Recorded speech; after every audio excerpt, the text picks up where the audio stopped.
Sim, eu tô de luto por essa série que começou tão bem, mas que foi só mais uma que foi destruída pela ganância. O que era pra ter sido um final inesquecível só causou frustração e deixou um sentimento muito estranho pairando no ar. A terceira temporada de Round 6 voltou com a missão de encerrar tudo com um grande estilo, mas entre decisões duvidosas, mais erros e incoerências, ficou a sensação de que a série perdeu a chance de terminar bem, dando pra gente um final muito agridoce, um vencedor mais que improvável e ainda deixando a gente com um final que abre muitas margens. Então nesse vídeo nós vamos falar sobre as coisas mais importantes que aconteceram nesses 6 episódios e por que o final só prova que a Netflix não está disposta a largar esse osso. Oi, eu sou o Raoni Soares e acho que dá pra gente concordar que a gente sabe muito bem o motivo que fez com que eles decidissem investir nessas 2 temporadas, por mais que o autor da série não quisesse continuar com a história. Isso já significa muita coisa sobre a qualidade da história que a gente recebeu nessas 2 últimas temporadas. Round 6 é um fenômeno e é claro que eles não iam deixar essa série morrer apenas na primeira temporada. E eu preciso dizer que eu tô fazendo esse vídeo não pra falar sobre absolutamente tudo que aconteceu nesses 6 episódios. Aqui eu vou passar só pelos pontos que eu acho importante falar. O quê? Não acredito. Mas eu preciso falar que sim, esse vídeo vai ter spoiler, então se você ainda não assistiu essa temporada, vai lá e assiste e depois volta aqui pra continuar vendo esse vídeo, ok? Tá.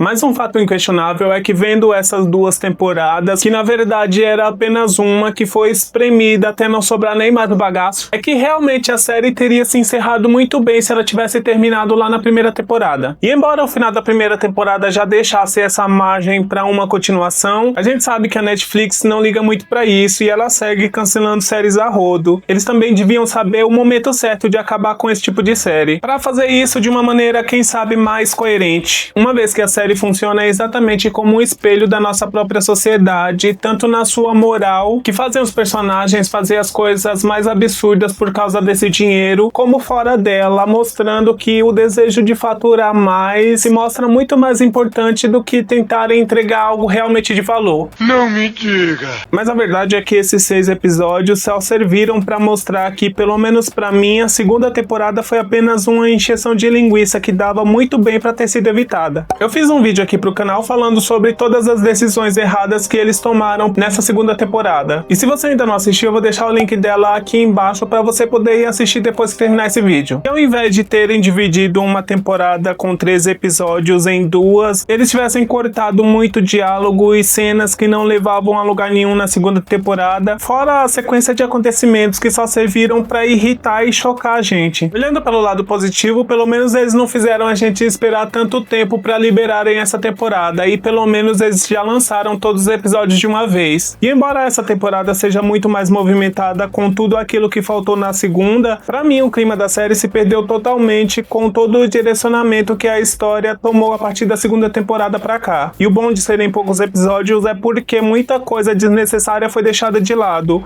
como as cenas intermináveis com os momentos de votação e a estrutura que ficou mais dinâmica e até corrida, com cortes mais diretos e mais foco nas decisões imediatas dos personagens. Isso fez com que essa temporada tivesse um pouco mais de pulso. Ela não enrola para colocar os novos conflitos em movimento, até porque nem tem tempo para isso. Mas se teve algo que não mudou da segunda temporada para cá, foi o fato de que o Ji-hoon continuou sendo um péssimo protagonista, com atitudes completamente incoerentes, uma hora matando uma pessoa porque ela não levou a munição em uma guerra que já começou perdida. Detalhe que ele entrou nesse jogo justamente com o intuito de acabar com toda essa matança. E no momento seguinte, ele tá abrindo mão da própria vida para salvar um bebê. Isso podia muito bem fazer ele parecer um personagem com muitas camadas. Só que depois de encarar 7 episódios com ele metendo os pés pelas mãos e 2 episódios inteiros com ele agindo como um lunático, a essa altura eu só tava torcendo pelo momento em que ele realmente se daria muito mal. Fora que eu fiquei com muita raiva de ver ele caçando o jogador 388. E só depois de acabar com um cara que ele pôs a mão na consciência e refletiu que talvez a culpa de tudo de errado que deu ali tinha sido realmente dele e daquele plano péssimo que ele teve. E quando ele se redime e o roteiro coloca o bebê sob a sua proteção, a série tenta retomar esse fôlego de herói que ele nunca devia ter perdido e que, na minha humilde opinião, na verdade ele nunca teve. Se teve uma coisa que eu sempre me perguntei durante essa temporada foi, será que o Ji-hoon ia ganhar de novo esse jogo? Porque pelo caminho que o roteiro tava tomando, eu percebi que eles perderam boas oportunidades de pegar a gente realmente de surpresa, mudando o foco do protagonismo pro Hwang Jung-hoon. Pra mim, fazia muito mais sentido que no final ele fosse o verdadeiro protagonista ao invés do Ji-hoon. E sim, a história podia muito bem fazer isso, e esse fator surpresa até podia tornar a história muito mais interessante e surpreendente. É claro que se fosse feito da maneira certa. Desde a primeira temporada, esse personagem sempre me pareceu muito mais interessante e com muito mais propósito que o próprio Ji-hoon. Só que ele foi totalmente escanteado com um arco que parecia não sair nunca do lugar, apenas para arrastar a história mais e mais até os momentos finais. Mas então a resposta para minha pergunta no começo dessa parte do vídeo foi respondida e de uma maneira um pouco absurda. Porque realmente não foi o Ji-hoon que ganhou o jogo, uma escolha muito assertiva no meu ponto de vista. Mas eles terem decidido fazer o bebê o vencedor do jogo pode ter sido até uma ideia ousada e simbólica para a temporada. Mas na minha opinião, essa foi só uma atitude de um roteiro que tem medo de se arriscar demais. E calma, porque eu vou explicar o porquê.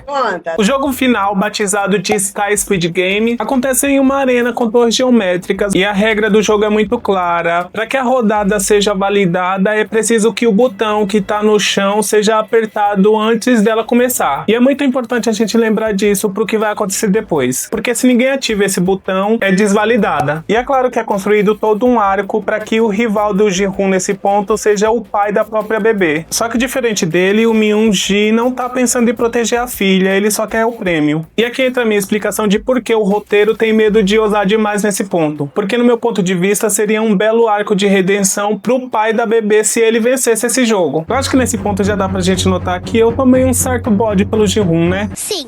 Porque assim, ele vence o pai da bebê, só que como ninguém tinha apertado o botão no começo da rodada, a morte do Myung-ji não valeu de nada. Bravíssimo! Por isso, no final da rodada, ainda restam 2 competidores no jogo. 2? Caralho! O Ji-hoon e a bebê. E como o bom herói que o Ji-hoon é, ele acaba se sacrificando para dar a vitória para a criança. Eu queria dizer que eu achei uma grande covardia terem colocado essa criança no jogo só porque o roteiro não teve coragem suficiente para causar o fim desse protagonista pelas mãos de outro personagem. Porque fazer ele se sacrificar pela vida de uma pessoa indefesa como a dessa criança faz com que ele se transforme automaticamente em um herói, uma pessoa cujo coração sempre fala mais alto, um herói que pra história ele sempre foi, ou que ela sempre quis enfiar nossa goela abaixo. No final ele entrou ali pra acabar com todo aquele sistema, se lascou inteiro e não chegou nem perto de concluir o seu objetivo. Até hoje eu não me conformo que ele tinha juntado tantas armas, se preparou loucamente, tinha uma pilha de dinheiro, mas fez as piores escolhas possíveis se metendo dentro daquele jogo de novo. Fora que colocarem um bebê assim na história é muita covardia, porque além de ser uma ação completamente manjada, serve pra tocar a gente que tá assistindo. Porque quem faria mal a um bebezinho, né? Claro, além dos VIPs. Esse povo me deu muita raiva e pelo menos uma coisa nessa história cumpriu com o seu propósito. Caraca. Enfim, com a morte do Ji-hoon, que não chegou nem perto de cumprir o seu objetivo, sim, eu vou falar isso o máximo que eu conseguir. E a vitória desse bebê, a história abriu uma margem pra uma possível continuação. E é claro que ela vai vir em algum momento, ainda mais levando em consideração todo o sucesso que Round 6 é. Diante de tanta coisa negativa, teve algo que realmente me surpreendeu nesse final, e eu nem sei se isso foi em um bom sentido, que foi o fato do frontman ter tido uma redenção. Mas se tem uma coisa que não precisa acontecer, é você ter um arco de redenção pra deixar o like nesse vídeo se estiver curtindo o conteúdo. Por sorte, isso é muito menos letal do que participar desse jogo doido e leva muito menos tempo também. Então me ajuda e deixa o seu like aí.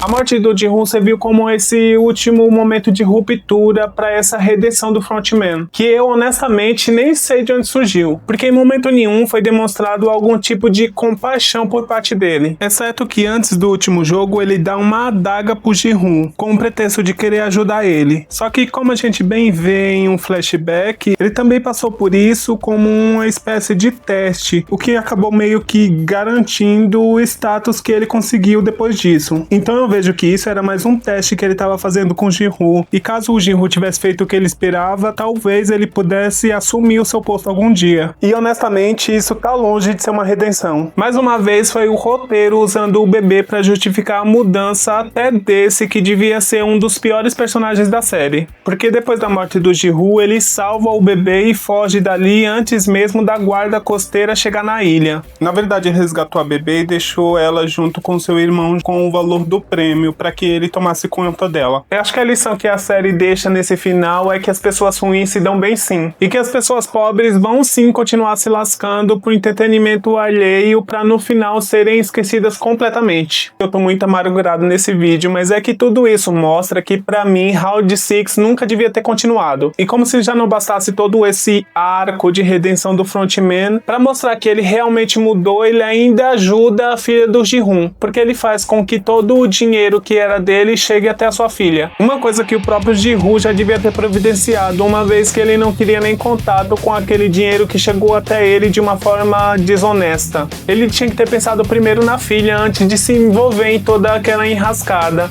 E depois ainda me vem com um discursinho de que era um péssimo pai. E ainda bem que ele sabia disso, porque ele era mesmo. Esse final foi muito incoerente pra mim, porque o cara que promoveu sabe-se lá quantas mortes, de repente se redimiu porque viu o homem salvar uma criança que não tinha capacidade nem de ter escolhido estar naquele jogo. Coisa que ele mesmo acabou colaborando pra acontecer. Nem tem como simplesmente esquecer tudo o que ele fez sem dó nem piedade e aceitar que ele mudou assim de um episódio pra outro. Pra isso acontecer tem que existir todo um processo. Processo esse que não teve qualquer indício em nenhum momento ao longo de todos esses episódios. Se esse era o objetivo final, poderiam ter dado pelo menos algum indício ao longo da segunda temporada, quando ele tava cara a cara com o Ji-Hoon. Isso não foi uma redenção, foi uma simples conveniência do roteiro, porque eles não queriam fechar a porta dessa série pra sempre e queriam deixar essa esperança no coração dos fãs. E com isso talvez a Netflix queira mostrar pra gente que eles não vão parar de trabalhar nessa história até que ela não tenha nem mais caldo pra dar pra gente.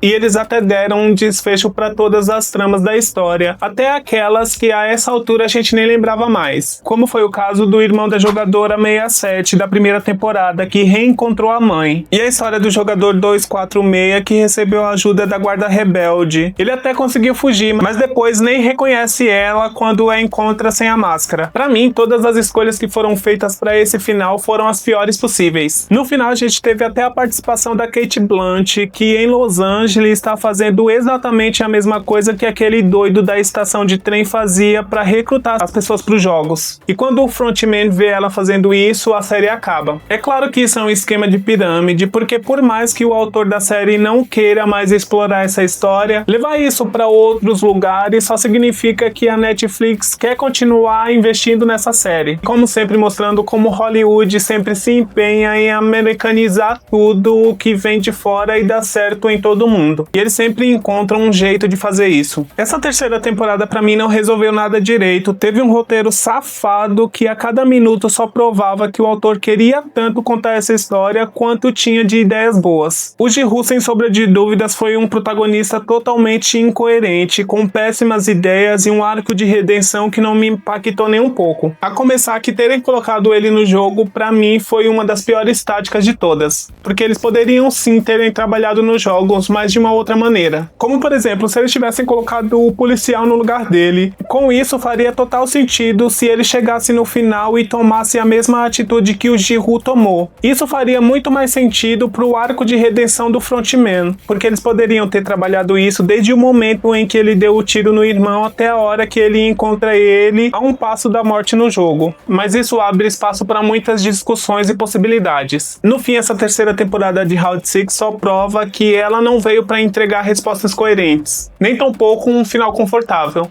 Não que eu esperasse por isso. Pelo menos a série serviu para levantar debate e desafiar as nossas expectativas, mas a que custo, né? Eu aposto que sim, muito em breve nós veremos uma continuação dessa série totalmente americanizada, estragando todo o legado que ela criou até aqui. Mas a gente vai assistir? É claro que sim, afinal de contas a gente é assim, fazer o quê? Enfim, se você chegou no meu canal através desse vídeo e curtiu, já se inscreve e ativa o sininho para não perder quando eu trouxer vídeos novos pra cá. Aqui tem vídeo novo sobre as produções que a gente ama toda terça e quinta-feira. E se você gosta de ficar sabendo das polêmicas que rolam nesse meio, eu te indico os vídeos que estão aparecendo aqui na tela. Eu tenho certeza que você vai curtir. E nós nos vemos na próxima. Tchau!